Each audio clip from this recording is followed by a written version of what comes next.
여러분은 혹시 이런 생각을 해보신 적이 있으십니까? 내가 이 세상에 태어나기 전에는 어디에 있었을까? 그리고 죽음 이후에는 과연 무엇이 기다리고 있을까? 대부분의 사람들은 이런 질문을 철학적이거나 종교적인 영역으로만 여기곤 합니다. 하지만 놀랍게도 현대의 과학자들이 이 문제를 진지하게 연구하고 있다는 사실을 알고 계십니까? 오늘 우리는 세계적인 연구자들이 수십 년간 축적한 놀라운 사례들을 살펴보겠습니다.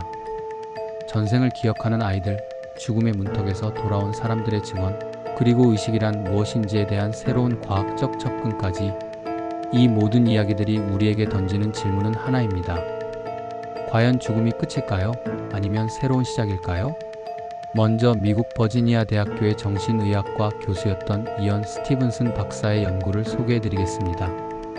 스티븐슨 박사는 의학계에서 존경받는 학자였지만 그가 평생을 바친 연구 주제는 매우 특별했습니다. 바로 전생을 기억하는 아이들이었습니다. 박사는 전 세계를 돌아다니며 수백 건 이상의 사례를 수집했습니다. 인도, 스리랑카, 레바논 등 다양한 국가에서 만난 아이들은 모두 한 가지 공통점이 있었습니다. 자신이 전생에 다른 사람이었다고 주장하는 것이었습니다. 하지만 스티븐슨 박사는 단순히 아이들의 말만 듣고 넘어가지 않았습니다. 그는 과학자답게 철저한 검증 과정을 거쳤습니다. 아이들이 말하는 전생의 인물이 실제로 존재했는지, 그들이 알고 있다고 주장하는 정보가 정확한지 하나하나 확인했습니다. 더욱 놀라운 것은 신체적 특징까지 일치하는 경우들이었습니다. 예를 들어 한 아이가 전생에 총을 맞아 죽었다고 주장하는 경우, 실제로 그 아이의 몸에는 총을 맞았다고 하는 부위와 정확히 일치하는 곳에 출생 기형이 있었습니다. 이런 일이 우연의 일치일 확률은 얼마나 될까요? 스티븐슨 박사는 자신의 연구 결과를 담은 저서를 통해 이런 놀라운 사례들을 세상에 공개했습니다. 그러나 그는 신중한 과학자답게 이렇게 말했습니다. 이것이 윤회의 확실한 증거라고 단정할 수는 없다. 다만 더 깊은 연구가 필요한 미지의 현상이라고 봐야 한다. 실제로 스티븐슨 박사가 조사한 한 사례를 자세히 살펴보겠습니다. 인도의 한 아이가 자신의 전생에 대해 매우 구체적으로 이야기했습니다. 자신이 살았던 집의 모습, 가족들의 이름, 심지어 숨겨둔 돈의 위치까지 정확히 알고 있었습니다. 가족들이 그 아이가 말한 장소를 찾아가 보니 정말로 그곳에 한 사람이 살았었고 아이가 말한 모든 정보가 정확했습니다. 하지만 가장 충격적인 것은 그 아이의 목에 있는 흉터였습니다. 전생에서 목을 베어 죽었다고 주장하는 아이의 목에는 실제로 출생 시부터 이상한 흉터가 있었습니다. 그리고 그 전생 인물은 정말로 목을 베어 죽었다는 기록이 남아 있었습니다. 이런 사례들이 수백 건이나 축적되자 스티븐슨 박사는 더 이상 이것을 단순한 우연이라고 치부할 수 없었습니다. 그는 과학적 방법론을 통해 이런 현상들을 체계적으로 연구하기 시작했습니다. 스티븐슨 박사의 연구 방법은 매우 엄격했습니다. 먼저 아이가 전생에 대해 이야기하는 내용을 모두 기록합니다. 그 다음 그 정보들이 실제로 존재하는 인물이나 사건과 일치하는지 확인합니다. 마지막으로 그 아이가 다른 경로로 그 정보를 얻을 수 있었는지 철저히 조사합니다. 이런 과정을 거쳐서 검증된 사례들만 연구 대상으로 삼았기 때문에 스티븐슨 박사의 연구는 단순한 미신이나 추측과는 차원이 다른 과학적 가치를 갖게 되었습니다. 그의 연구가 더욱 주목받는 이유는 문화적 편견을 배제하려고 노력했기 때문입니다. 윤회를 믿는 문화권뿐만 아니라 그렇지 않은 문화권에서도 비슷한 사례들이 발견되었습니다. 이는 이런 현상이 특정 종교나 문화의 영향이 아닐 수 있음을 시사합니다. 이 한마디에서 우리는 진정한 과학자의 자세를 엿볼 수 있습니다. 믿고 싶은 것을 믿는 것이 아니라 사실을 있는 그대로 받아들이려는 겸손한 태도 말입니다. 스티븐슨 박사의 연구는 그의 후계자인 짐 터커 박사에 의해 계속되고 있습니다. 터커 박사는 현재 버지니아 대학교 의식연구 부서의 교수로 재직하고 있으며 특히 미국 아이들의 전생 기억 사례를 집중적으로 연구하고 있습니다. 터커 박사의 연구가 특히 주목받는 이유는 서구 문화권에서 일어나는 사례들을 다루기 때문입니다. 보통 전생이나 윤회는 동양의 종교적 개념으로 여겨지곤 하는데 그런 개념이 익숙하지 않은 서구에서도 비슷한 현상이 나타난다는 것은 매우 흥미로운 일입니다. 터커 박사가 발표한 사례 중 가장 주목받은 것은 한 미국 소년의 이야기입니다. 이 소녀는 자신이 1940년대 할리우드 배우였다고 주장했습니다. 처음에는 가족들도 아이의 상상력이 풍부해서 그러는 것이라고 생각했습니다.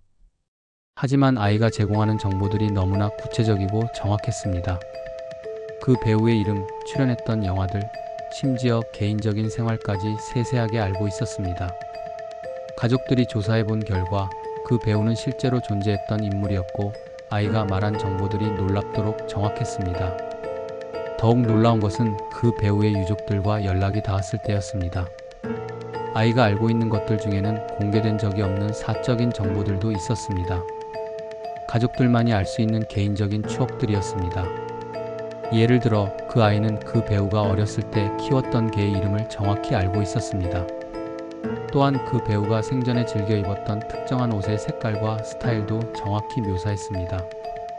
이런 정보들은 어떤 책이나 영화에서도 찾을 수 없는 것들이었습니다. 터커 박사는 이런 사례들을 통해 흥미로운 가설을 제시합니다. 의식이 뇌에만 국한되지 않을 수 있다는 것입니다. 우리가 일반적으로 생각하는 것처럼 의식이 단순히 뇌에서 생성되는 것이 아니라 더 큰 무언가와 연결되어 있을 수 있다는 것입니다. 터커 박사의 또 다른 사례를 살펴보겠습니다.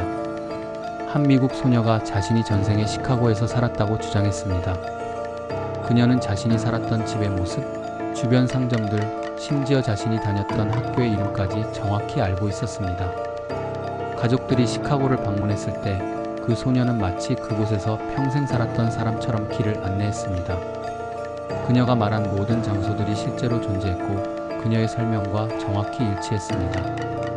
하지만 가장 놀라운 것은 그 소녀가 말한 전생의 인물이 실제로 존재했다는 것이었습니다. 그 사람은 수십 년 전에 세상을 떠났고 그 소녀가 태어나기 훨씬 전에 죽었던 사람이었습니다. 터커 박사는 이런 사례들을 단순한 우연이라고 설명하기 어렵다고 말합니다. 특히 아이들이 알고 있는 정보의 정확성과 구체성을 고려할 때 다른 설명이 필요하다고 봅니다. 그는 의식이 뇌와 별개로 존재할 수 있다는 가능성을 제시합니다. 마치 라디오 수신기처럼 뇌가 의식을 생성하는 것이 아니라 어딘가에 존재하는 의식을 받아들이는 역할을 하는 것일 수도 있다는 것입니다. 이는 의식의 비물질적 성격을 시사하는 것으로 현대 과학의 새로운 패러다임을 제시하는 것일 수도 있습니다. 물론 아직은 가설 단계이지만 무시할 수 없는 증거들이 계속 축적되고 있습니다. 터커 박사의 연구는 또 다른 중요한 발견을 했습니다. 전생을 기억하는 아이들의 대부분이 어린 나이에 그런 기억을 잃어버린다는 것입니다. 보통 5살에서 7살 사이에 그런 기억들이 사라지기 시작합니다. 이는 뇌의 발달과 관련이 있을 수 있습니다. 아이들의 뇌가 성장하면서 현재의 삶에 더 집중하게 되고 전생의 기억들은 점점 희미해져 간다는 것입니다.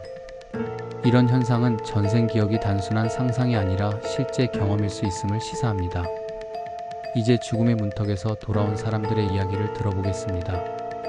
1975년 레이먼드 무디 박사가 발표한 생명 이후의 삶이라는 저서는 전 세계에 충격을 주었습니다. 임사체험이라는 개념을 처음으로 체계적으로 정리한 것이었습니다. 임사체험이란 죽음 직전이나 임사 상태에서 경험하는 특별한 현상을 말합니다. 무디 박사가 수집한 수많은 증언들에는 놀라운 공통점들이 있었습니다. 먼저 많은 사람들이 빛의 터널을 경험했다고 합니다.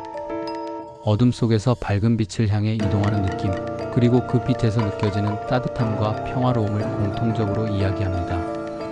이 빛은 단순한 시각적 현상이 아니라 무한한 사랑과 지혜를 담고 있는 존재로 느껴진다고 합니다. 또한 자신의 삶을 회고하는 장면을 경험한다고 합니다. 마치 영화를 보는 것처럼 자신의 인생이 파노라마처럼 펼쳐지면서 자신이 한 행동들이 다른 사람들에게 어떤 영향을 미쳤는지를 생생하게 느낀다고 합니다. 이때 느끼는 감정은 단순한 회상이 아니라 실제로 그 상황에 다시 있는 것처럼 생생하다고 합니다. 많은 사람들이 사후세계와 비슷한 영역을 경험했다고 증언합니다. 이미 세상을 떠난 가족이나 친구들을 만나고 말로는 표현할 수 없는 평화와 사랑을 느꼈다고 합니다. 이런 만남은 단순한 환상이 아니라 실제 만남처럼 느껴진다고 합니다. 흥미로운 것은 체외이탈 경험을 하는 사람들도 많다는 것입니다. 자신의 몸에서 벗어나 위에서 내려다보는 시각으로 주변 상황을 관찰한다는 것입니다. 놀랍게도 이런 경험을 한 사람들이 묘사하는 주변 상황들이 실제와 정확히 일치하는 경우가 많습니다. 한 사례를 들어보겠습니다. 심장마비로 의식을 잃은 한 환자가 수술실에서 일어난 일들을 정확히 기억하고 있었습니다. 의료진이 사용한 장비, 나눈 대화, 심지어 수술실에 있던 사람들의 옷차림까지 세세하게 묘사했습니다. 하지만 그 환자는 수술 내내 의식이 없었고 눈도 감고 있었습니다. 더욱 놀라운 사례도 있습니다. 한 환자가 임사체험 중에 병원 옥상에 떨어져 있던 특정한 물건을 보았다고 증언했습니다. 나중에 확인해보니 정말로 그 물건이 그곳에 있었고 그 환자는 그 물건을 볼 수 있는 방법이 전혀 없었습니다. 가장 놀라운 것은 이런 체험들이 문화나 종교, 국가를 막론하고 비슷한 패턴을 보인다는 것입니다. 기독교도든 불교도든 무신론자든 상관없이 비슷한 경험들을 이야기합니다.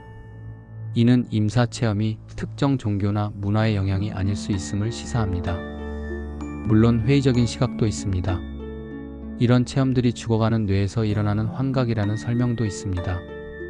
산소 부족이나 뇌의 화학적 변화가 이런 환상을 만들어낸다는 것입니다. 하지만 임사체험을 한 사람들은 이것이 단순한 환각과는 전혀 다른 생생하고 현실적인 경험이었다고 증언합니다. 환각이라면 개인마다 다른 내용을 경험해야 하는데 임사체험은 놀랍도록 유사한 패턴을 보입니다. 또한 임사체험 중에 얻은 정보들이 실제와 일치하는 경우들을 환각으로 설명하기는 어렵습니다. 의식이 없는 상태에서 어떻게 주변 상황을 정확히 파악할 수 있었을까요?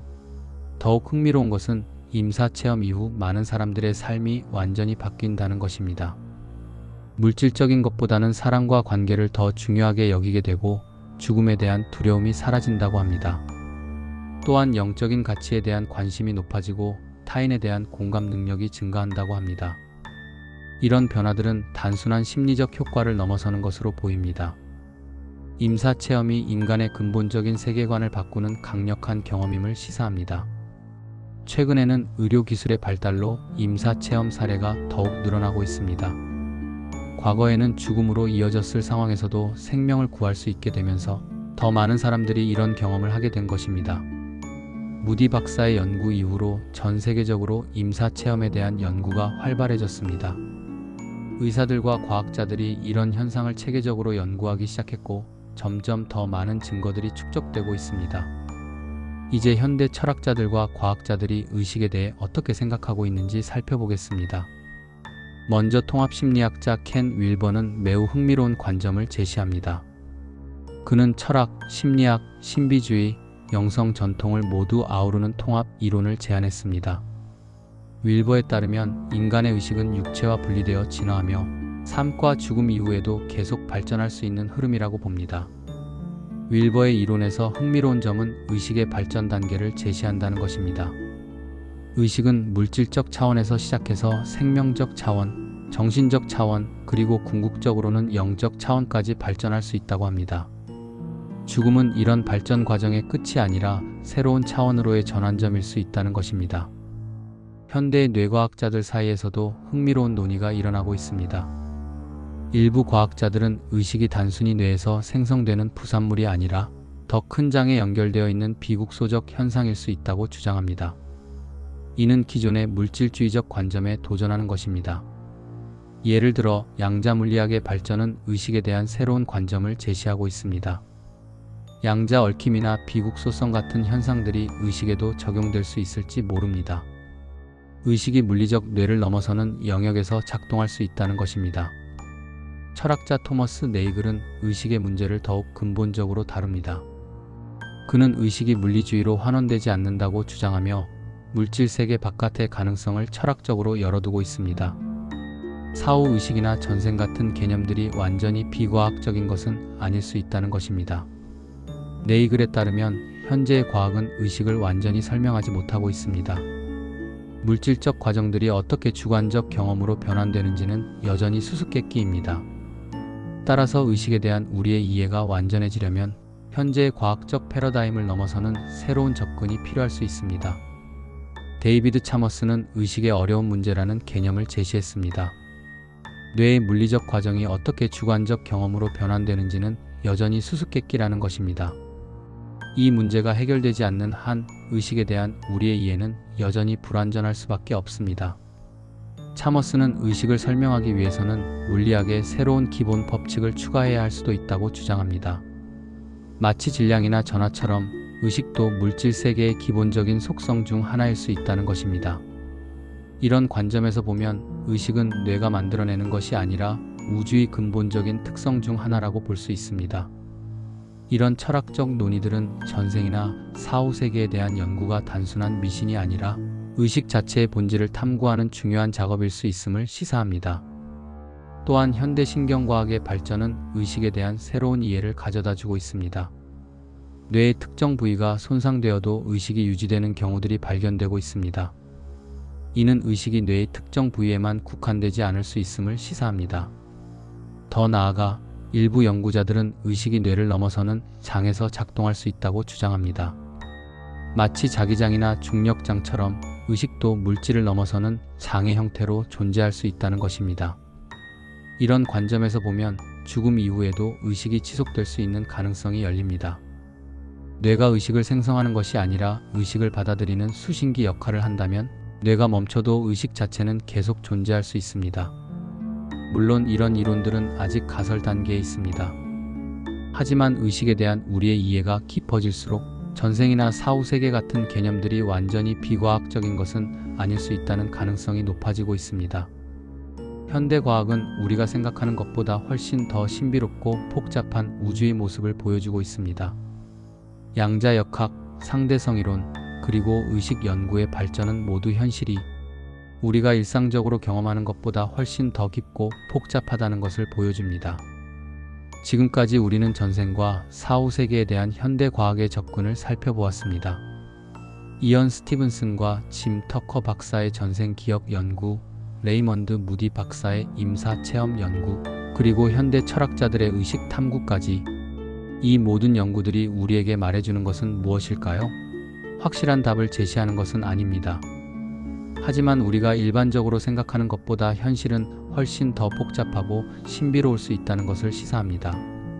스티븐슨 박사가 수집한 수백 건의 전생 기억 사례들, 그 중에서도 신체적 특징까지 일치하는 놀라운 경우들을 단순한 우연이라고 치부할 수 있을까요? 짐 터커 박사가 연구한 미국 아이들의 정확하고 구체적인 전생 정보들을 어떻게 설명할 수 있을까요? 임사체험을 한 사람들이 공통적으로 경험하는 빛의 터널, 삶의 회고, 사후세계의 만남들이 모두 환각일 뿐일까요? 특히 의식을 잃은 상태에서도 주변 상황을 정확히 파악하는 체외이탈 경험들은 어떻게 설명해야 할까요? 현대 철학자들과 과학자들이 제기하는 의식의 문제는 이런 현상들의 새로운 해석의 가능성을 열어줍니다. 의식이 단순히 뇌에서 생성되는 부산물이 아니라 더 큰 무언가와 연결된 비물질적 현상이라면 죽음 이후에도 의식이 지속될 수 있지 않을까요? 물론 아직 이런 연구들이 주류 과학계에서 널리 받아들여지지는 않았습니다. 하지만 중요한 것은 이런 현상들이 학문적 진지함과 방대한 사례 수집을 통해 연구되고 있다는 것입니다. 이는 단순한 미신이나 신앙의 차원을 넘어선 것입니다. 과학의 역사를 돌아보면 처음에는 비과학적이라고 여겨졌던 것들이 나중에 과학의 새로운 영역이 된 경우들이 많습니다. 양자역학도 처음에는 상식에 맞지 않는 이상한 이론으로 여겨졌지만 이제는 현대 물리학의 핵심이 되었습니다. 마찬가지로 의식에 대한 연구, 전생과 사후세계에 대한 탐구도 미래에는 과학의 새로운 영역이 될 수 있을지 모릅니다. 중요한 것은 열린 마음으로 증거들을 살펴보고 성급한 판단을 내리지 않는 것입니다. 우리는 아직 의식이 무엇인지, 죽음이 정말 끝인지, 그리고 우리의 존재가 이 육체에만 국한되는지에 대해 확실한 답을 갖고 있지 않습니다. 하지만 이런 질문들을 던지고 탐구하는 것 자체가 인간으로서 가져야 할 자세일 것입니다. 현대 과학이 보여주는 우주의 모습은 우리의 상상을 뛰어넘습니다. 양자역학에서 말하는 입자들의 신비로운 행동, 상대성 이론이 제시하는 시공간의 굽어짐, 그리고 암흑물질과 암흑에너지라는 우주의 대부분을 차지하는 미지의 존재들, 이 모든 것들이 우리에게 말해주는 것은 현실이 우리가 생각하는 것보다 훨씬 더 신비롭다는 것입니다. 그렇다면 의식과 관련된 신비로운 현상들도 완전히 불가능한 것은 아닐 수 있습니다. 어쩌면 죽음은 끝이 아니라 또 다른 시작일지도 모릅니다. 어쩌면 우리의 의식은 이 물질적 세계를 넘어서는 무언가와 연결되어 있을지도 모릅니다. 이런 가능성들을 탐구하는 연구자들의 노력은 계속되고 있습니다. 더 정교한 연구 방법론, 더 많은 사례 수집, 그리고 더 깊은 이론적 탐구를 통해 언젠가는 이런 현상들의 진실에 더 가까이 다가갈 수 있을 것입니다. 확실한 것은 우리가 알고 있는 것보다 모르는 것이 훨씬 더 많다는 것입니다. 우주의 신비는 아직 대부분이 베일에 쌓여 있고 의식의 본질도 여전히 수수께끼입니다. 이런 상황에서 우리가 가져야 할 자세는 겸손함과 열린 마음입니다. 전생과 사후 세계의 가능성을 완전히 배제하기보다는 열린 마음으로 계속 탐구해 나가는 것이 진정한 과학 정신일 것입니다. 결국 진실은 우리가 믿고 싶은 것이 아니라 사실이 우리에게 보여주는 것에 있을 테니까요. 미래의 과학이 어떤 답을 가져다 줄지는 아무도 모릅니다. 하지만 분명한 것은 인간의 호기심과 탐구 정신이 계속되는 한 우리는 이런 근본적인 질문들에 대한 답을 찾아나갈 것이라는 점입니다. 오늘의 이야기가 여러분에게 새로운 관점을 제공했기를 바랍니다. 그리고 이 신비로운 주제에 대해 더 깊이 생각해보는 시간이 되었기를 바랍니다. 우리가 살고 있는 이 우주는 정말로 놀라운 곳이고 우리 자신도 그 신비의 일부라는 것을 잊지 마시기 바랍니다. 죽음 이후에 무엇이 기다리고 있는지, 우리가 이전에 어디에 있었는지는 여전히 수수께끼입니다. 하지만 그 수수께끼를 풀어나가려는 인간의 노력 자체가 아름답고 의미 있는 일이 아닐까요? 언젠가 우리 모두는 그 답을 직접 확인하게 될 날이 올 것입니다. 그때까지는 열린 마음으로 이 신비로운 여정을 계속해 나가면 됩니다. 구독, 좋아요, 알림 설정 해주시면 다음 이야기를 준비하는 데 큰 힘이 됩니다. 시청해주셔서 감사합니다.